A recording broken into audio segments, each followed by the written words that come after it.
1 Pedro, capítulo 1, do versículo 3 ao versículo de número 12.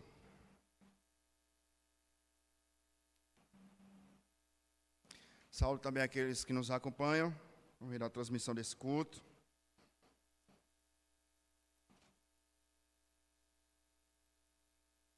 Primeira Pedro, capítulo 1, do verso 3 ao versículo 12.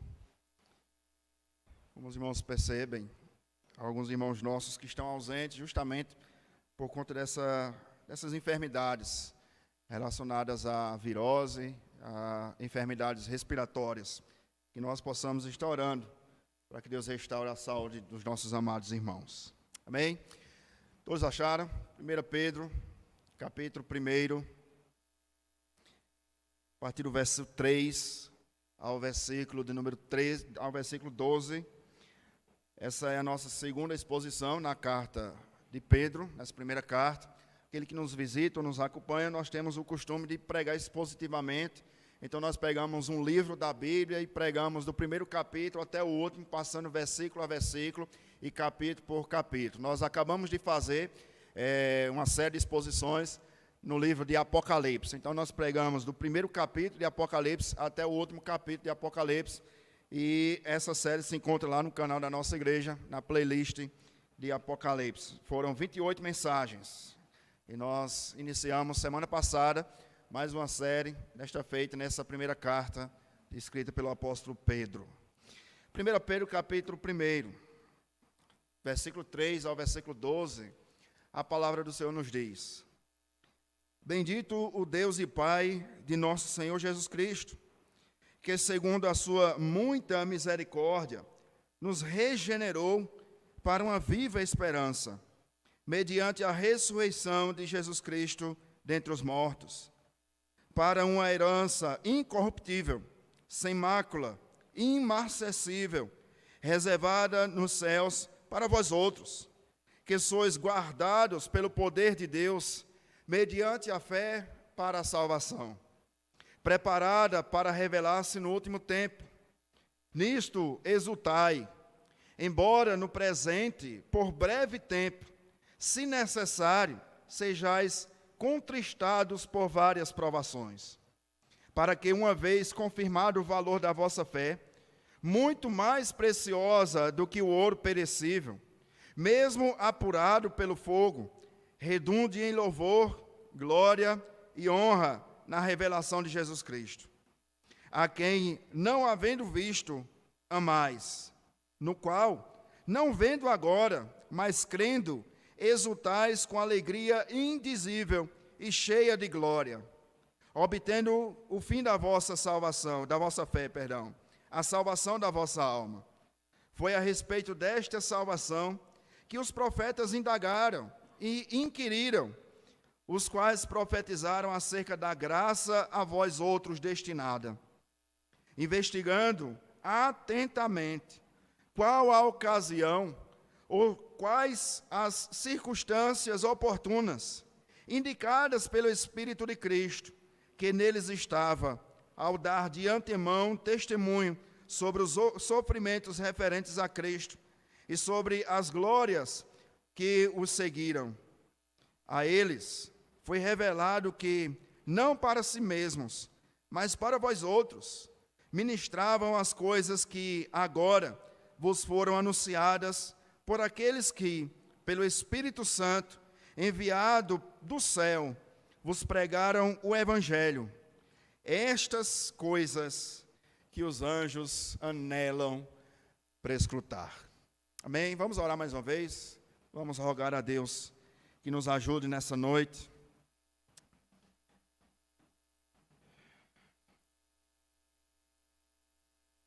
Senhor, louvado e exaltado seja o teu santo nome aqui nesse lugar. Te bendizemos, ó Deus, por tudo que até aqui foi realizado. Te louvamos, ó Deus, por mais uma semana de vida que o Senhor nos concedeu. Obrigado por tantos livramentos. Obrigado, Deus, por tantas bênçãos que o Senhor tem derramado sobre nós dia após dia. E mesmo em meio às provações, nós temos a convicção de que nós não estamos só. Obrigado, Senhor, porque até aqui o Senhor tem nos ajudado.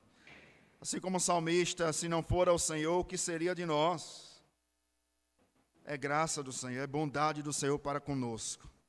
Te rogamos, ó Deus, que o Senhor possa falar ao nosso coração nesta noite, humildemente. Trata conosco, ó Deus, nesse instante. Que nós possamos relembrar as grandes verdades bíblicas. Que nós possamos colocar em prática aquilo que nós aprendemos. Para o louvor e a glória do Teu nome, ó Deus. Que o Teu nome seja glorificado e a Tua igreja seja edificada. É o que nós te pedimos. E por tudo mais, ó Deus, nós te agradecemos. Em o nome de Jesus. Amém.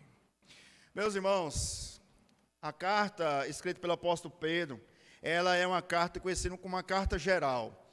Ela não foi escrita ou endereçada a uma igreja específica, como algumas cartas escritas pelo apóstolo Paulo, como nós aprendemos de maneira tão sucinta e tão preciosa. Ela traz em sua característica principal a certeza e a convicção de que nós não somos deste mundo. Nós estamos aqui nessa terra, mas nós não somos daqui. Nós estamos, como Pedro mesmo escreve e deixa claro aos cristãos do primeiro século, e também a nós estamos como que forasteiros e peregrinos. Nós não devemos depositar a nossa esperança aqui nessa terra. Nós não devemos depositar a nossa confiança nos governantes desse mundo, porque a palavra do Senhor diz que tudo irá passar, mas a palavra de Deus permanece eternamente. A nossa confiança, a nossa esperança, o nosso coração deve estar depositado nos céus. Porque, afinal de contas, meus irmãos e minhas irmãs, daqui não virá o nosso socorro. O salmista no Salmo 121 nos diz: eleva os meus olhos para os montes, de onde virá o socorro? E o versículo de número 2, ele vai corroborar o pensamento do apóstolo Pedro, quando ele responde: o meu socorro, o seu socorro, ele vem do Senhor, que fez o céu e a terra.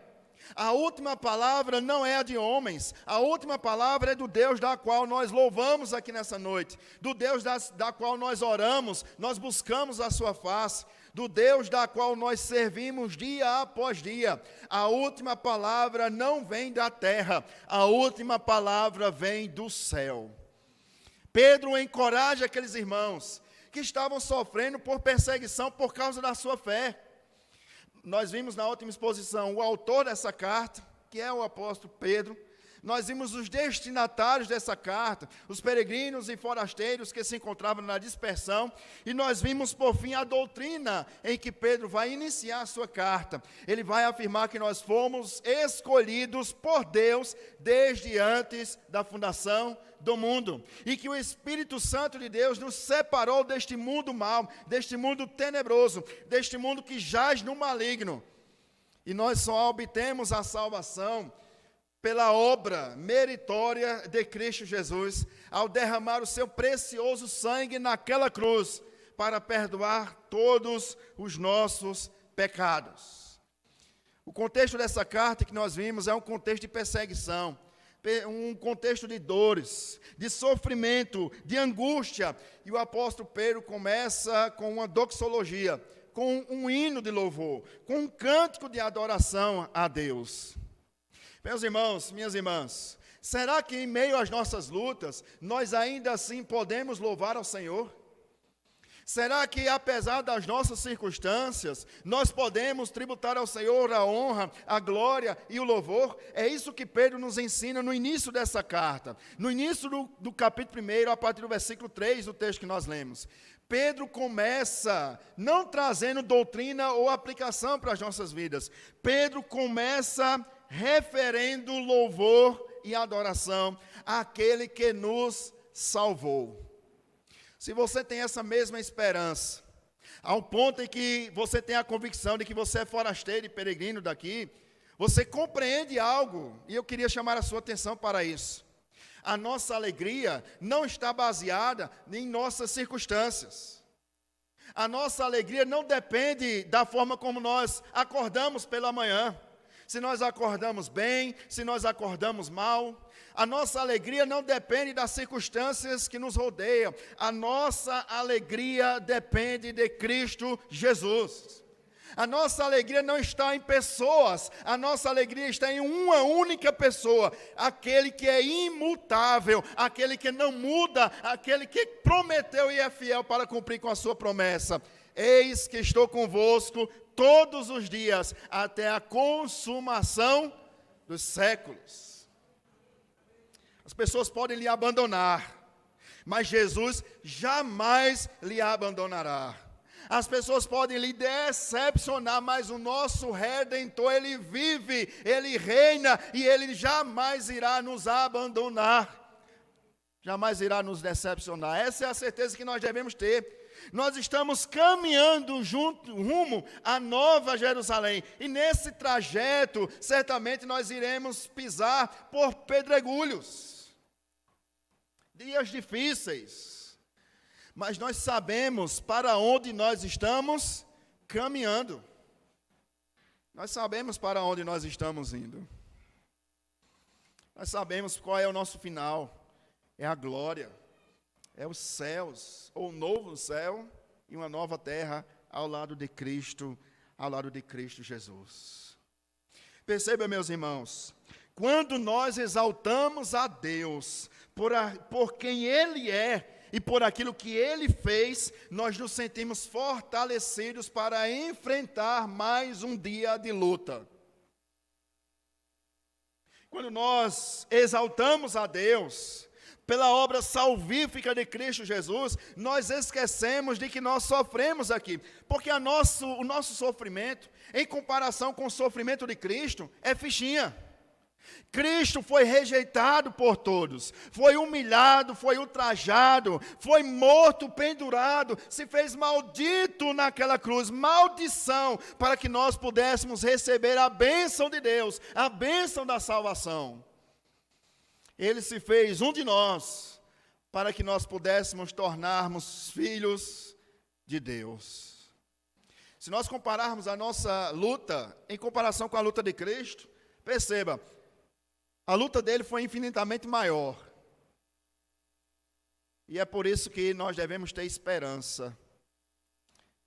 Porque aquele que sofreu por nós na cruz, foi o mesmo que disse as seguintes palavras: no mundo tereis aflições. Se você não quer ter aflição, não seja seguidor de Cristo. Agora, uma coisa é certa. A porta é apertada, o caminho é espinhoso. Sofremos aflições, mas ao final desse caminho é caminho de vida. Ao que a porta larga e o caminho maravilhoso de se caminhar, ao final dele é caminho de morte. No mundo tereis aflições. No mundo, meus irmãos, desse peregrinar rumo a Jerusalém celestial, nós iremos chorar. Iremos ter aflição, mas ao mesmo tempo, aquele que disse que no mundo nós teríamos aflição, também foi o mesmo que disse: tenha bom ânimo. Porque eu venci, perceba a luta de Cristo, a batalha de Cristo, porque eu venci o mundo. Aquele que venceu o mundo é o nosso general de guerra, é aquele que está diante de nós. E não há nada que aconteça conosco que não esteja no controle do nosso general. Ele é o Emanuel. Nós precisamos lembrar e relembrar isso constantemente. Em meio à nossa luta, há um Emanuel conosco. Um Deus ao nosso lado que nos sustenta, que nos fortalece. E é essa palavra de encorajamento que Pedro vai trazer. Aqueles irmãos nossos que estavam sofrendo perseguição por causa do Evangelho. Nós devemos louvar ao Senhor por aquilo que Ele é. Nós devemos louvar ao Senhor por aquilo que Ele fez. E assim nós seremos fortalecidos em meio às nossas lutas. Perceba, meus irmãos, estou apenas na introdução. Quando nós louvamos ao Senhor por aquilo que Ele é, as nossas lutas, elas passam a ser momentâneas e passageiras. Se nós focarmos os nossos olhos apenas nas lutas, nós não faremos nada. Nós ficaremos estagnados. Mas se nós colocarmos os nossos olhos no autor e consumador da nossa fé, nós iremos perseverar, porque independe das nossas forças, depende dele. Porque ele é quem nos sustenta dia após dia, ele é aquele que nos diz, que nos fortalece com a sua destra fiel. E diz: não temas, porque eu sou contigo. Não te assombres, porque eu sou o teu Deus. Eu te sustento, eu te fortaleço com a minha destra fiel. É isso que nós devemos depositar a nossa esperança e depositar o nosso coração. É por isso que Pedro vai começar o versículo de número 3, bendizendo o Senhor. Sim, meus irmãos. Pedro nos ensina uma lição importantíssima. Eu queria chamar a sua atenção para a parte A do versículo 3, que foi o texto que nós lemos. 1 Pedro, capítulo 1, versículo 3, a parte A apenas. Bendito o Deus e Pai de nosso Senhor Jesus Cristo. Vamos parar um pouco para refletir sobre essa porção da palavra. Essa palavra no grego, bendito, ela significa abençoado. Você consegue imaginar, nós dizemos, abençoado seja o nosso Deus e Pai do nosso Senhor Jesus Cristo. A lição importante para nós, essa é a primeira lição que nós tiramos desse texto, é que há como louvarmos e bendizermos ao Senhor em meio às nossas lutas. Pedro nos ensina isso. Esses irmãos que receberam essa carta, eles estavam sofrendo perseguição por causa da sua fé. Eles abandonaram tudo para trás, deixaram tudo para trás. Por causa do evangelho, chegou a perseguição. Ou você nega a sua fé, ou você perde a sua vida. E eles decidiram, não vamos negar a nossa fé, ainda que venhamos a perder a nossa vida. Certamente eles não conheciam ainda Castelo Forte, mas eles já estavam vivendo Castelo Forte. Ainda que venhamos a perder bens, riquezas, prazer, ainda que venhamos perder a nossa família, ainda que venhamos perder nosso emprego, ainda que venhamos perder a própria vida, não negaremos a nossa fé. E Pedro nos ensina que em meio à turbulência da nossa vida, ainda há um cântico em nosso coração. Bendito seja Deus. Parece, meus irmãos, que não há como usar a lógica em meio às lutas. Venhamos e convenhamos, pela razão, quando nós passamos por luta, o nosso desejo é murmurar. É reclamar, é olhar para os céus e gritar: Senhor, o Senhor não está vendo? É o desejo que brota no coração do homem. Mas certamente, meus irmãos, mesmo em meio às lutas, nós sabemos, é o Senhor quem tem nos sustentado dia após dia. Até aqui, nos ajudou o Senhor. Se não fora o Senhor, nós não estaremos nem aqui. Se não fora o Senhor, nós estaríamos em depressão como o mundo se encontra. Não se engane, 33 noites daquela festa pagã não traz a realidade do mundo. É algo passageiro, momentâneo. A realidade do mundo é que se encontra num lamaçal de pecado, sem esperança. É isso que a Bíblia diz. Sem Deus o homem é alguém sem esperança. Mas nós temos esperança porque nós temos a Deus. Bendito o Deus e Pai do nosso Senhor Jesus Cristo. Pastor, é porque o senhor não sabe a luta que eu estou enfrentando. Perceba, eu chamo a sua atenção. Continuemos a leitura do versículo 3. Pedro diz o seguinte: bendito o Deus e Pai de nosso Senhor Jesus Cristo, que, segundo, percebe, não é segundo a sua misericórdia, segundo a sua muita misericórdia. A Bíblia diz, Lamentações, que as misericórdias do Senhor são a causa de não sermos consumidos. Por que você está aqui nessa noite? Por causa das muitas misericórdias. Sabe por que você e eu ainda estamos de pé, mesmo em meio às lutas? Por causa das muitas misericórdias. Ela é a causa de você acordar pela manhã.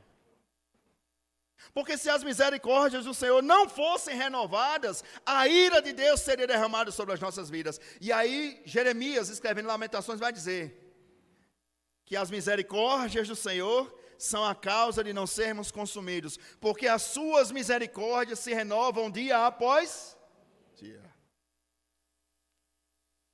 Estão lembrados do Salmo 23, Salmo do pastor? Certamente que a bondade e a me seguirão quando? Meus irmãos, que palavra de conforto, de consolo ao nosso coração. Talvez você está aqui enfrentando uma luta terrível. As misericórdias do Senhor se renovam sobre a sua vida todos os dias. Bondade e misericórdia certamente lhe seguirão todos os dias. É por isso, meus irmãos, que nós quer um motivo para louvar ao Senhor nessa noite, mesmo enfrentando lutas. Louve ao Senhor por causa das suas muitas misericórdias. O nosso nome está escrito no livro da vida, e nós já tratamos sobre isso em Apocalipse, não por causa de nós, mas por causa da misericórdia dele. Aprove a Deus dar a vida do seu próprio Filho para perdão dos nossos pecados. Isso é misericórdia do Senhor. Quer mais motivos para louvar ao Senhor, mesmo enfrentando lutas? Pedro nos dá. Continue a leitura do versículo 3. Bendito Deus e Pai de nosso Senhor Jesus Cristo, que segundo a sua muita misericórdia nos regenerou para uma viva esperança. Perceba que a regeneração não é uma obra humana. Essa é uma doutrina fantástica, maravilhosa. A regeneração é obra do próprio Deus. Se você acha pouco louvar ao Senhor por causa das suas muitas misericórdias, Pedro nos dá um segundo motivo para continuarmos louvando ao Senhor, porque Ele nos regenerou para uma viva esperança. Ele nos amou, apesar de nós. O cristão é alguém que foi regenerado para uma vida nova em Cristo Jesus.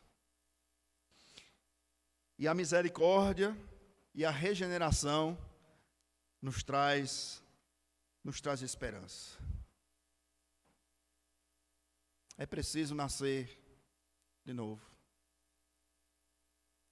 E aí nós temos o conhecido texto de Jesus e Nicodemos, no evangelho escrito pelo apóstolo João. É necessário nascer de novo. Mas perceba, esse novo nascimento não é algo do seu interior. Não, eu nasci de novo. Não. Ninguém pode nascer da carne e do sangue, mas é do Espírito. O que Pedro está nos trazendo à tona, meus irmãos, é que o Espírito Santo fez aquilo que nós não poderíamos fazer. Perceba, bendito Deus e Pai, que derrama sobre nós as suas muitas misericórdias. Bendito o Espírito Santo, que nos regenerou, que nos alcançou e nos traz uma viva esperança. É por isso que nós somos o povo da esperança. O ditado popular diz que a esperança é a última. A nossa esperança morreu, mas ressuscitou ao terceiro dia. Finalzinho do versículo 3. Perceba a trindade unida apenas em um versículo. Bendito Deus e Pai, que derrama suas muitas misericórdias. Bendito o Espírito Santo, que nos regenerou para uma viva esperança. Terceiro lugar, mediante a ressurreição de Jesus Cristo dentre os mortos. Bendito o Pai, o Espírito e o Filho.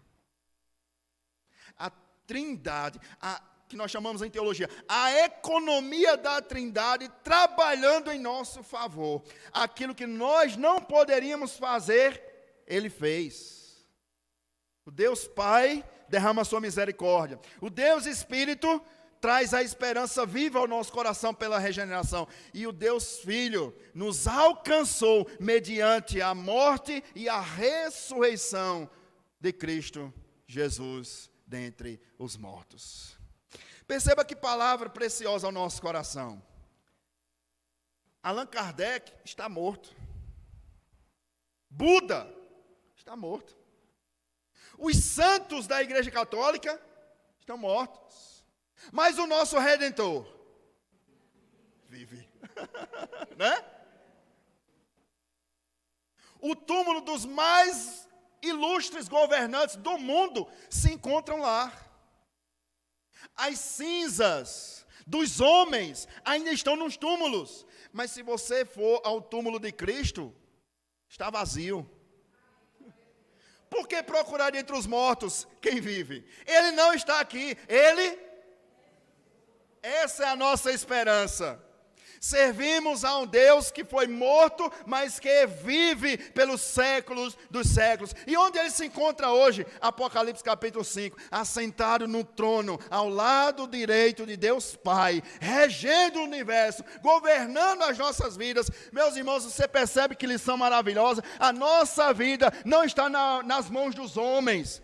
A nossa vida está nas mãos de um Deus que é misericordioso, que nos regenerou para uma viva esperança e que ressuscitou ao terceiro dia. Nós não comemoramos a Páscoa uma vez por ano. A nossa Páscoa é todo domingo. Porque nós relembramos que foi no domingo, dia do Senhor, que Ele ressuscitou. Pedro estava dizendo aos leitores: vocês podem sofrer, e nós vamos ver isso mais para frente, ainda nessa leitura, se Deus permitir o horário deixar. Vocês podem sofrer, mas sofra sabendo que Cristo vive. Que Cristo reina. E eu lhe digo mais nessa noite. Esse mesmo Cristo que ressuscitou, Ele sonda e conhece o meu e o seu coração. Ele sabe melhor do que ninguém o que cada um de nós aqui temos enfrentado. Melhor do que você mesmo. Eu, como seu pastor, posso não saber o profundo do seu íntimo, como você se encontra aqui nessa noite. Mas esse Cristo que ressuscitou e que tem na sua coxa direita escrita Rei dos Reis e Senhor dos Senhores, Ele sabe.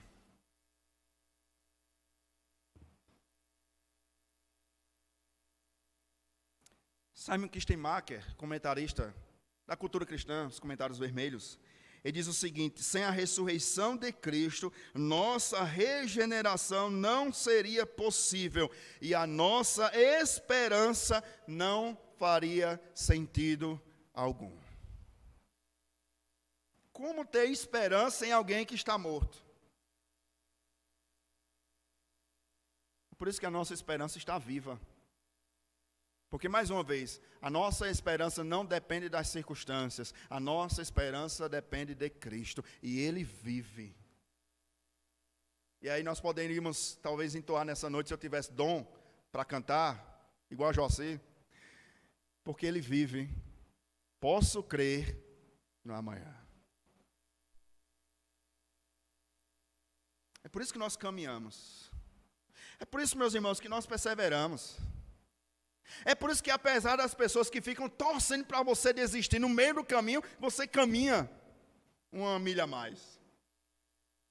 Não se engane, há pessoas no meio evangélico, talvez até próximo de você, que torce pelo seu mal. E fica na expectativa, agora ela vai desistir. E aí você continua. E as pessoas ficam sem compreender. Não é porque você é forte e você continua, é porque Cristo vive e você continua. É porque é Ele quem nos fortalece e você continua. É porque é Ele quem nos conduz que você continua. É porque é Ele quem nos sustenta que nós estamos aqui nessa noite. Ele vive. Essa é a esperança do crente. A nossa esperança não está, meu Deus, que os governantes sejam melhores governantes. Não, meus irmãos. A nossa esperança não está aqui, a nossa esperança está lá. Nós precisamos pensar mais sobre o céu. Nós fomos regenerados e a nossa viva esperança está nos céus. Deixe-me aplicar isso às nossas vidas. Você compreendeu que Ele vive? Então não se preocupe com o dia de amanhã.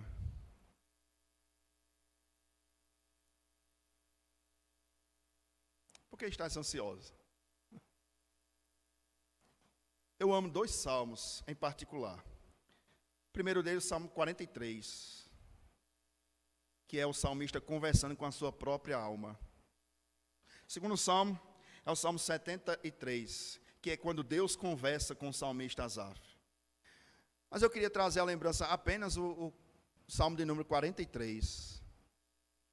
O salmista começa dizendo o seguinte: por que estás abatida, ó minha alma? Por que te perturbas dentro de mim? Você pode se perguntar a sua alma nesse instante. Já que você compreendeu que a nossa esperança vive, você pode se perguntar a você nesse instante, olhar para você e perguntar: por que você está abatida, ó minha alma? Por que estás angustiada? Por que te perturbas dentro de mim? Espera.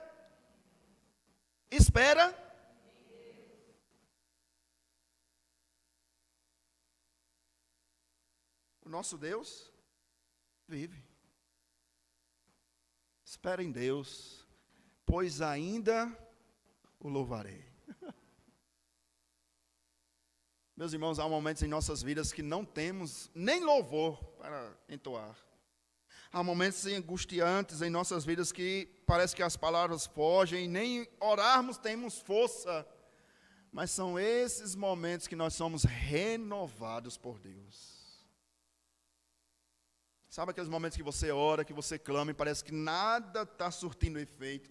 Parece que os céus estão fechados, a sua oração não está chegando até a presença de Deus.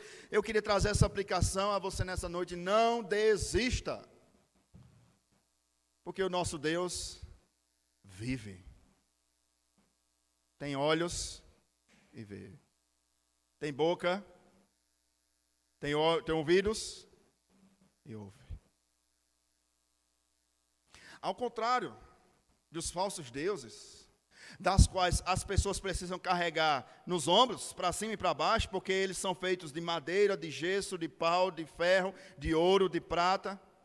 E eles precisam que alguém transporte aqueles falsos deuses de um lado para o outro. Nosso Deus que vive, é Ele quem nos carrega.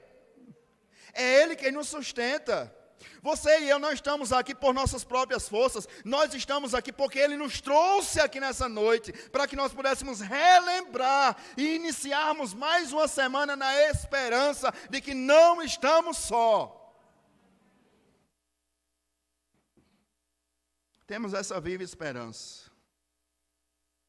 E aí essa esperança nos faz lembrar para onde nós estamos caminhando. Versículo 4.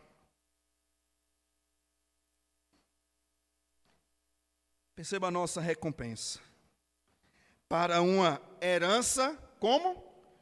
Incorruptível, sem imarcessível, reservada nos céus para vós outros.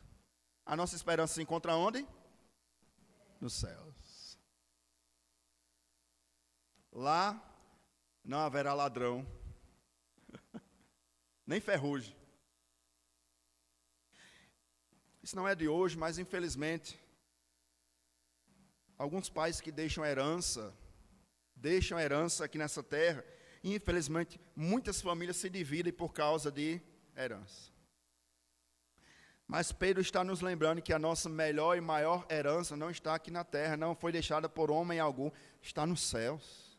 Reservada. Você imagina? Tem a plaquinha lá, reservada. É sua.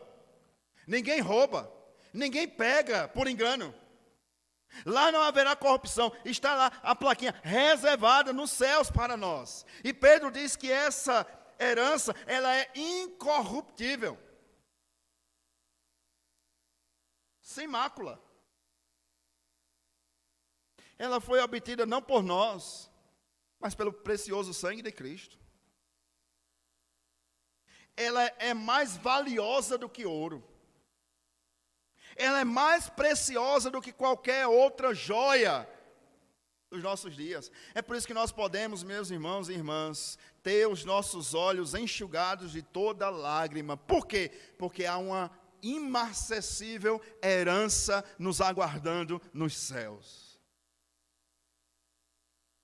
Nós sabemos não somente para onde nós estamos indo, mas o que nós vamos receber lá. Abra a sua Bíblia, volte um pouquinho comigo. 2 Timóteo, capítulo 4.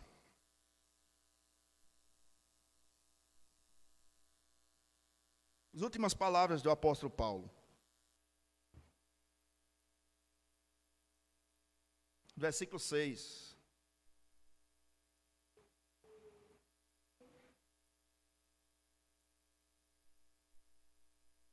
Segunda Timóteo 4, a partir do versículo 6.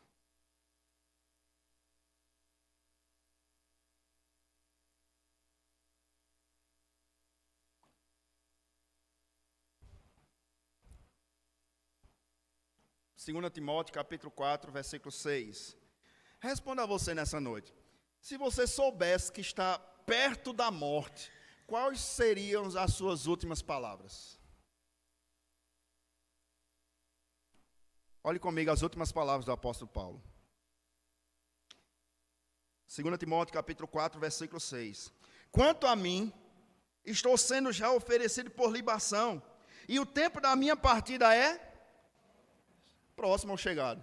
Estou perto de partir, de morrer, de ir para Cristo. As últimas palavras de Paulo, vamos ler o versículo 7 todos juntos? Combati, completei, guardei a fé. Você e eu temos combatido esse bom combate. O bom combate. Perceba, se Paulo está dizendo que combateu o bom combate, então quer dizer que existe um mau combate. Sabe qual é esse mau combate? É aquele combate que não vai lhe levar a lugar nenhum. Mas há um bom combate. E Paulo diz, combati o bom combate. Guardei dinheiro. Foi isso que ele disse? A fé. E o que é fé? A convicção daquilo que nos está reservada no céu. É a nossa esperança, viva esperança. Paulo não tinha dinheiro, Paulo não tinha amigos, Paulo morreu sem influência política, Paulo morreu sem sobrenome, Paulo morreu sem conta bancária, mas Paulo morreu guardando a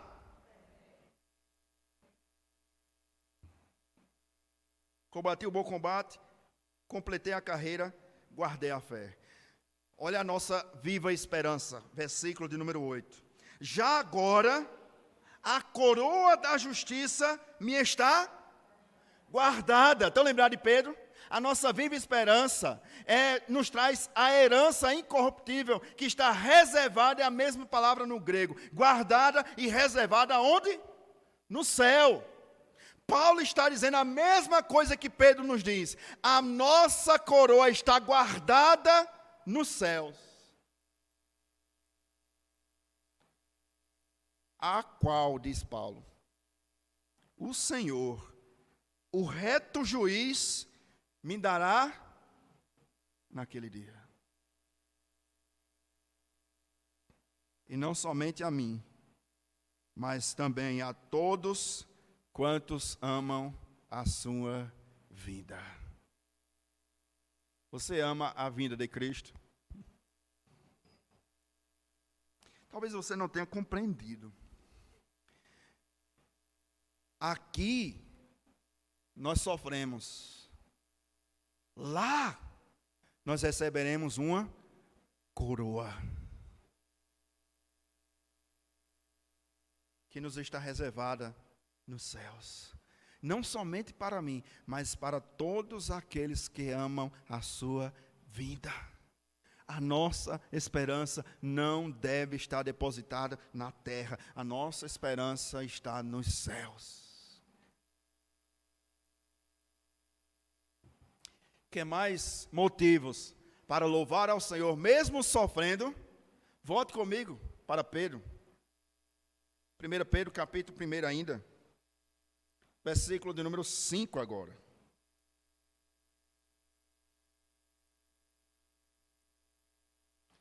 Pedro 1, 5. Mais um motivo para nós louvarmos ao Senhor, mesmo em meio às nossas lutas. Finalmente no versículo 4, Pedro diz que está reservado nos céus para vós outros. Quem são esses vós outros? Ele responde no versículo de número 5. Vós outros que sois, perceba a palavra, guardados pelo poder de Deus, mediante a fé, para a salvação preparada para revelar-se no último tempo. Eu vou lhe dar mais um motivo para você louvar ao Senhor, mesmo enfrentando lutas. A nossa vida está guardada em Deus. Talvez você ainda não entendeu. A nossa vida está guardada em Deus. E por nossa vida estar guardada em Deus, o maligno não nos toca.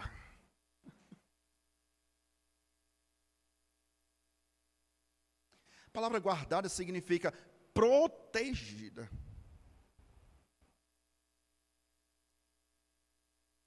O inimigo só vai até onde Deus permite. E aqui nós podemos lembrar de Jó. Jó só pôde ir até onde Deus permitiu. Lembra que Jó sofreu? Perdeu os filhos, perdeu os bens materiais, perdeu a fé da esposa, perdeu a fé dos amigos, mas Jó não perdeu a fé. Estão lembrados? Eu sei que o meu Redentor, isso é fé. A mesma fé que Paulo tinha no final da sua vida. Combati o bom combate, completei a carreira, guardei a fé. O maligno tocou em tudo de Jó, mas não tocou na fé dele. Sabe por quê? Porque Deus não permitiu. Toque em tudo, mas não toque na vida dele. Deus era quem estava guardando Jó. Jó podia perder tudo, mas a vida de Jó estava guardada no Senhor. Isso pode ser aplicado em nossas vidas, meus irmãos. O inimigo pode tocar em tudo, mas ele não toca em nós. Por quê? Porque nós estamos guardados pelo poder de Deus. O sangue de Cristo não é poderoso somente para perdão dos nossos pecados. O sangue de Cristo é poderoso para guardar a nossa vida. Nós estamos protegidos pelo guarda de Israel, que não cochila, que não dormita, nem dorme aquele que nos protege. Nós estamos guardados por Ele. A nossa vida está protegida nas mãos de Deus. Descanse o seu coração, minha irmã. Descanse o seu coração, meu irmão, a sua vida está guardada em Deus. Nada acontece fora do plano e do projeto de Deus. Deus não é pego de surpresa. Deus sabe do que vai acontecer. Deus está conosco. Salmo 46 diz isso. Versículo 7 e versículo 11. O Senhor dos exércitos está conosco. O Deus de Jacó. Fuja.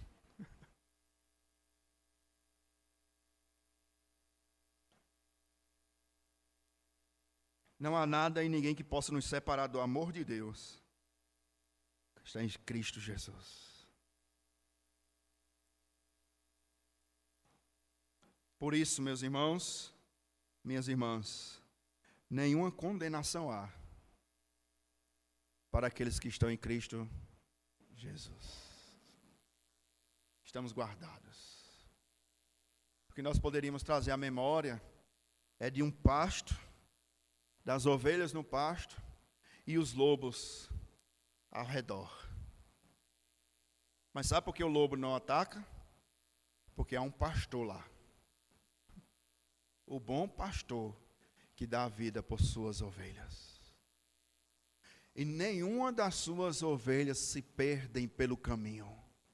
Por quê? Porque ele conhece cada uma delas. E ainda que uma venha se extraviar, ele deixa as 99 e vai à procura daquelas que se extraviou. E quando acha e quando encontra, ele coloca aquela que se extraviou nos seus ombros e vem com alegria e um cântico de louvor.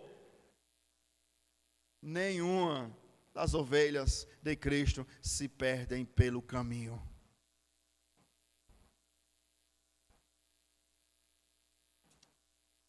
Você quer motivos para louvar o Senhor? Você compreendeu os motivos para louvar o Senhor? Agora vamos olhar a nossa luta, não é? Diante de tudo isso que eu acabei de afirmar, que Pedro acabou de afirmar aqui, diante da nossa herança, diante de um Deus triuno, Pai que derrama a sua muita misericórdia, Espírito que nos regenerou para uma viva esperança, do Filho, que deu seu sangue precioso para o perdão dos nossos pecados. Diante de tudo isso, agora nós podemos olhar para a nossa luta, para as nossas lutas, e afirmar as seguintes palavras. Olhe comigo, versículo 6. Nisto exultai, palavra exultai, alegrais. Embora, aí agora Pedro olha para as lutas. No presente, por breve tempo, se necessário, Pedro está aqui, está dando um rodeio tão grande, né? Sejais contristados por várias provações. Paulo diz, escreve na carta aos Coríntios, diante disso que eu acabei de afirmar aos irmãos, desses motivos para louvar ao Senhor, que a nossa luta ela é momentânea e passageira. E talvez você pudesse pegar no pescoço de Paulo e dizer, é porque você não sabe o que eu estou enfrentando, Paulo.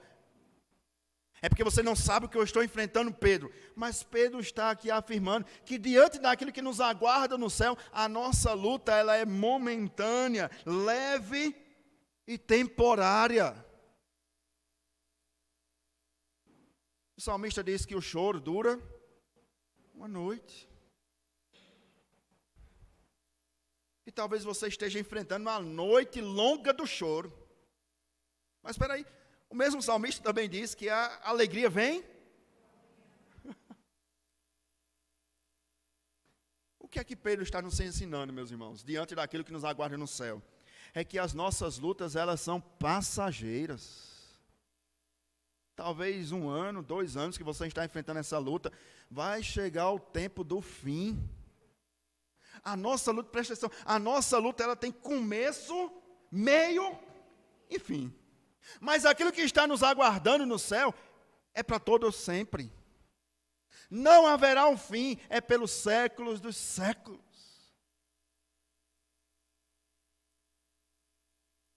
Se nós olharmos o exemplo de Cristo, nós veremos que a cruz precedeu a glória.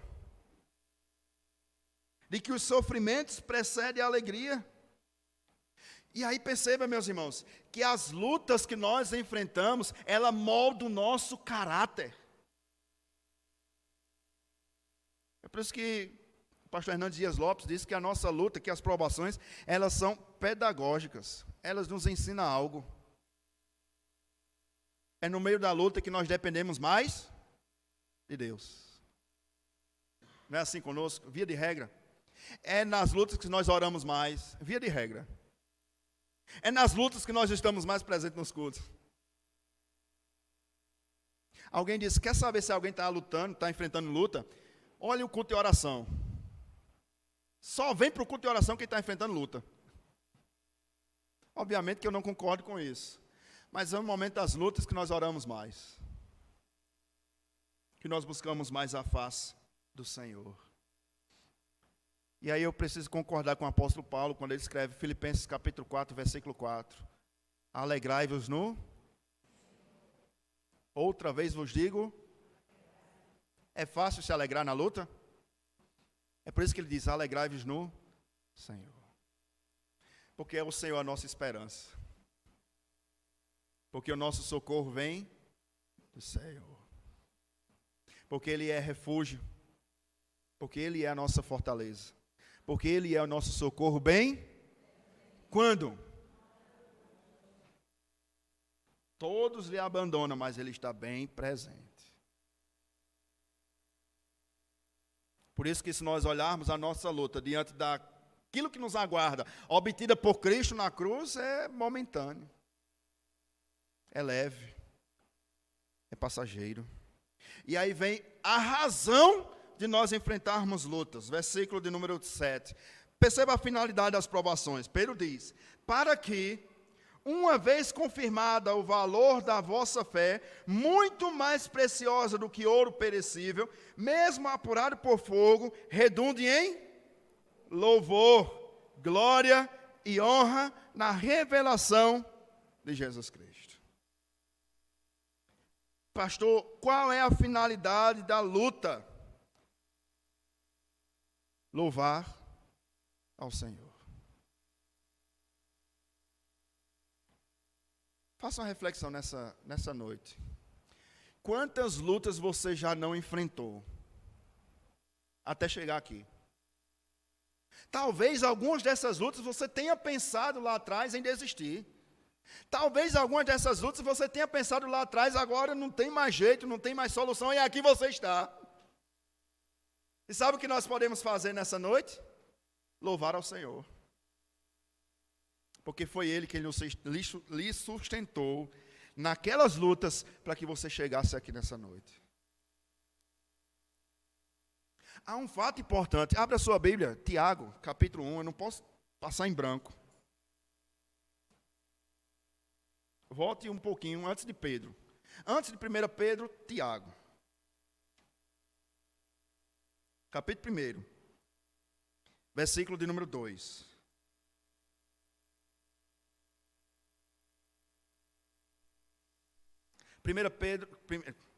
Tiago, capítulo 1, versículo 2. Todos acharam? Vamos ler juntos? Meus irmãos, tende por motivo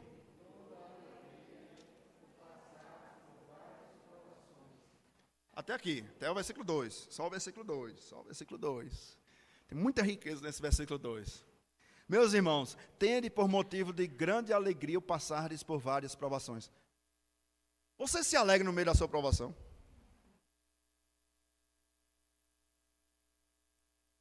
Não, né? Porque a provação, ela não nos traz alegria, a provação nos traz dor. Mas Tiago está dizendo aqui, tende por motivo de muita alegria o passardes por várias provações.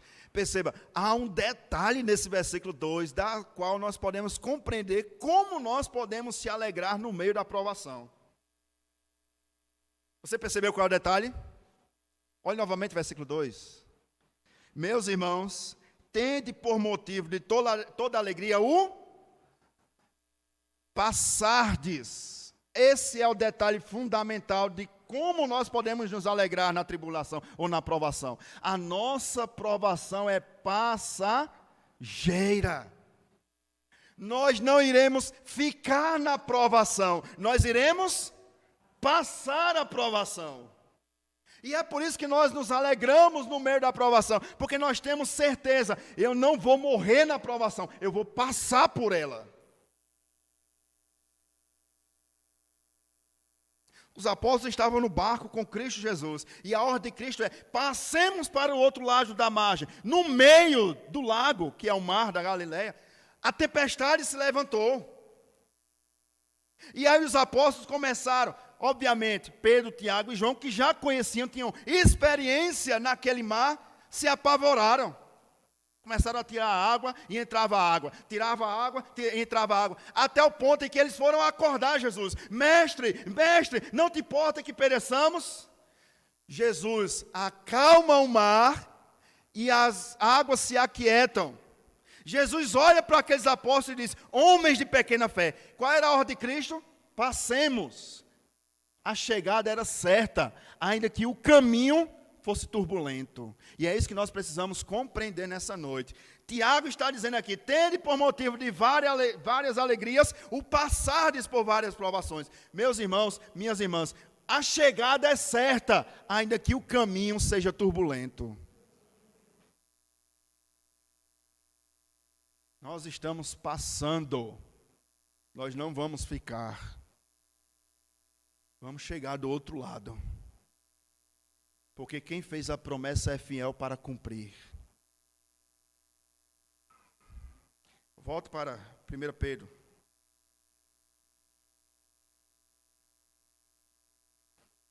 Esse é o objetivo das provações.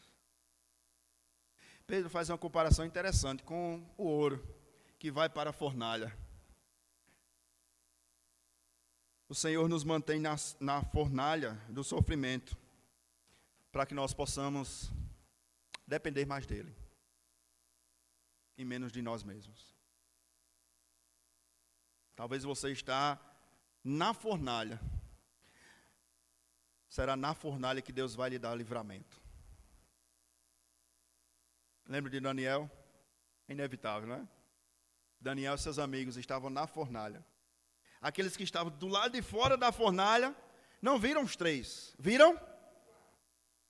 E um era semelhante ao Filho dos deuses. Você não está sozinho nessa fornalha.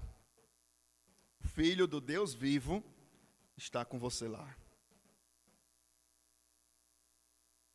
Pois bem, meus irmãos, as provações enfrentadas hoje estão nos preparando para a glória. E por fim, a certeza da nossa esperança. Essa é a segurança da nossa salvação. Nós estamos seguros, porque Ele nos protege, mesmo dentro da fornalha. Agora Pedro vai falar da fé. Lembra de Paulo? Combati o bom combate, completei a carreira e guardei a fé. Pastor, não estou vendo solução. Nós não vemos Cristo, mas nós cremos que Ele vive. No versículo 8, a quem não havendo visto, amais, no qual não vendo agora, mas crendo, exultai com alegria indizível e cheia. É aquela alegria quando você recebe uma boa notícia. As mães, as mulheres que aqui estão, que são avós, lembra quando sua filha disse: estou grávida? Certamente você se alegrou, né? Primeiro você teve o pânico. Como assim? Eu vou ser avó? Não, estou nova. Certamente você se alegrou naquele dia. É por isso que Pedro vai nos dizer que, ainda que nós não estamos vendo a Cristo, mas nós cremos nele, nós amamos ele pela fé. E essa certeza nos traz alegria indizível. Essa palavra indizível é inexplicável. É uma alegria que não tem explicação. Os jovens, quando passam na universidade, ficam alegres, exultando. Oferecem até culto de gratidão. Essa mesma alegria que deve estar em nosso coração. A certeza do céu nos alegra o nosso coração de maneira inexplicável, mesmo passando por provação. Aí lembra que nós falamos no meio da exposição? Aquelas pessoas que ficam torcendo para você desistir, elas não compreendem porque você continua perseverando. É porque elas não entendem que você tem a Cristo, a sua esperança.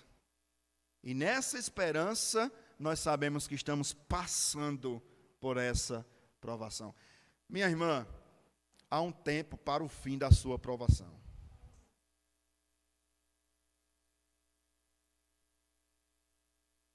Chegará ao ponto final dela.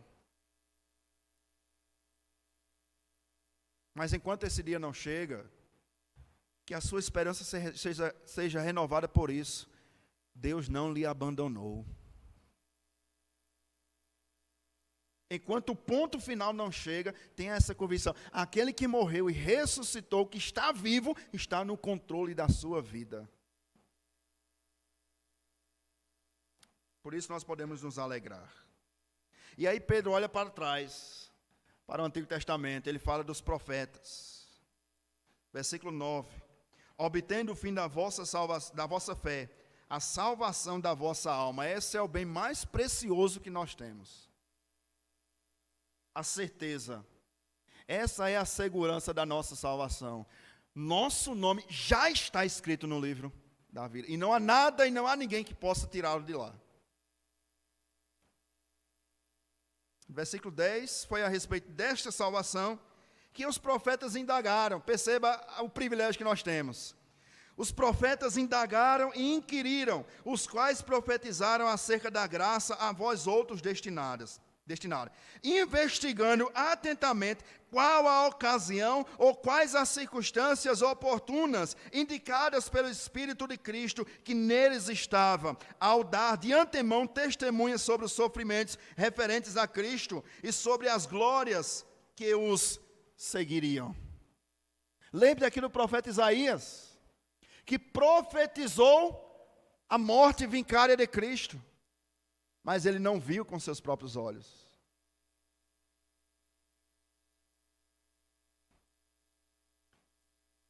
O Antigo Testamento apontava para o futuro, o Messias que viria. Nós temos o privilégio que eles não tiveram, porque nós olhamos para trás e vimos lá na cruz do Calvário que tudo que foi profetizado pelos profetas se cumpriu. Então perceba, o Antigo Testamento apontava para frente, para Cristo. Nós apontamos para trás, para a obra que foi realizada, e ao mesmo tempo apontamos para frente, porque Ele voltará. Isso foi tão intrigante, que Pedro chega a finalizar, a concluir no versículo de número 12.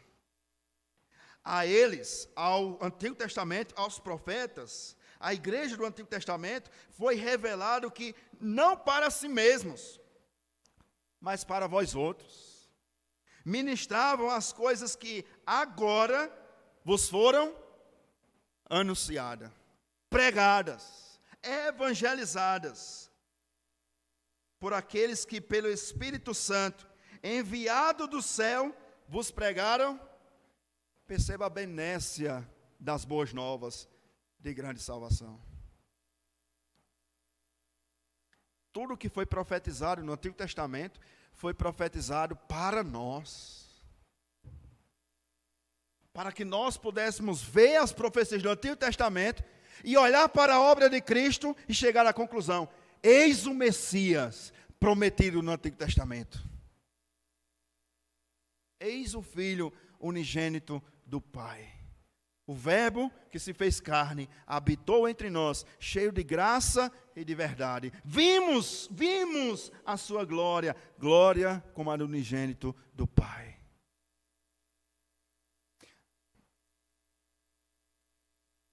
Por causa dessa fé, é que nós estamos firmes.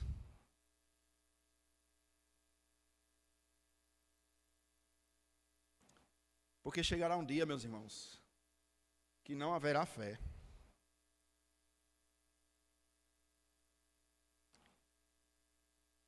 Há um tripé na teologia bíblica sobre a questão da fé. Esse tripé está alicerçado no amor, na fé e na esperança. Paulo vai falar sobre isso na primeira carta aos Coríntios. Fé, esperança e amor. No céu não haverá fé, porque a fé é o firme fundamento das coisas que se esperam. Nós cremos pela fé que Cristo está aqui. No céu nós o veremos face, então não haverá fé. O que é a esperança? A esperança é esperar algo que ainda não foi concretizado. No céu não haverá esperança, porque estará sendo concretizado. Então, o que haverá no céu desse tripé? Fé, esperança e amor. O que continuará no céu? O amor. Porque o amor jamais acaba. Onde eu quero chegar?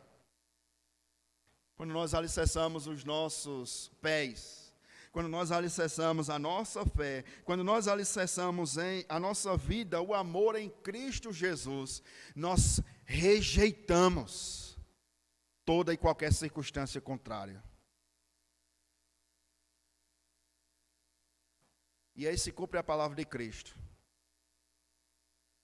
Aqueles que perseverarem até o fim serão salvos. Não porque perseveraram, mas porque Cristo nos sustentou até o fim.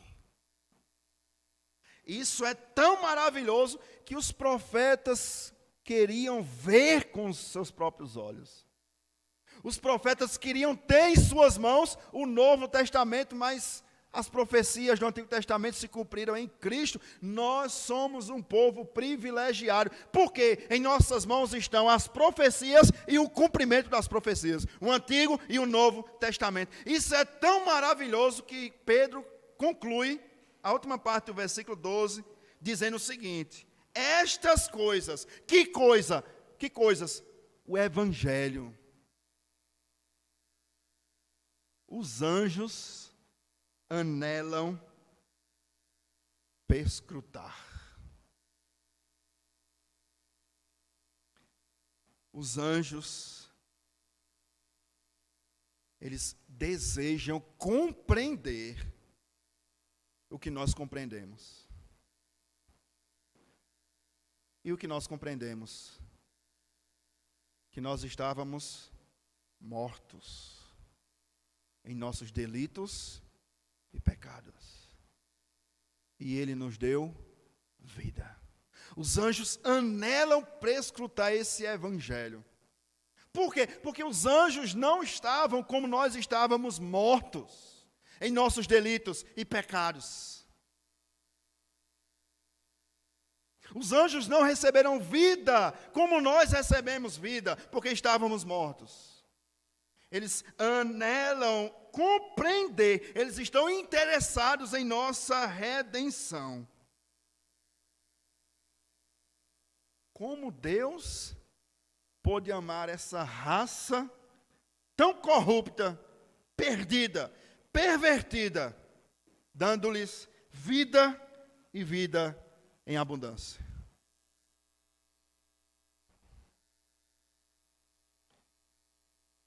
Se os anjos estão interessados em nossa redenção, quanto mais nós deveríamos estar. Qual é o ponto e onde eu quero chegar? Você já se perguntou por que Deus escolheu você? Meu Deus, tanta gente no mundo e o Senhor escolheu a mim.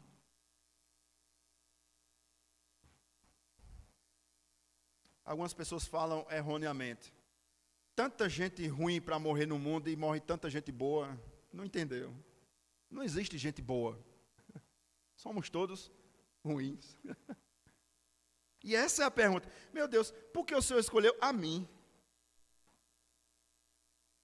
Eu era prostituto, beberrão, mentiroso, avarento, idólatra, feiticeiro, e por aí vai o currículo.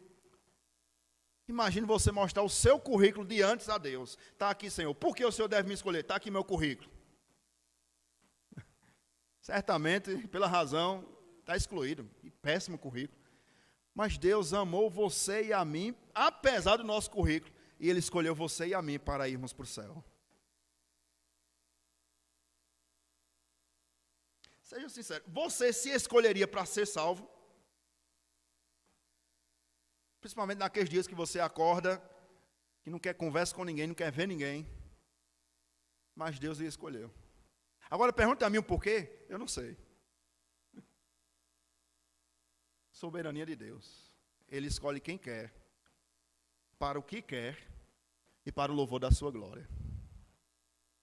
Quer mais motivo para você adorar o Senhor e louvar o Senhor nessa noite? Ele escolheu você. Desprezado do mundo, rejeitado pelos seus, mas amado por Deus. Porque Deus amou você e a mim, o mundo, de tal maneira que deu seu Filho unigênito, para que todo aquele que nele crê, mas tenha vida, e lá estará você e eu, gozando da vida eterna. Queria concluir nessa noite, meus irmãos, chamar os irmãos da música. Não há outra mensagem a ser pregada.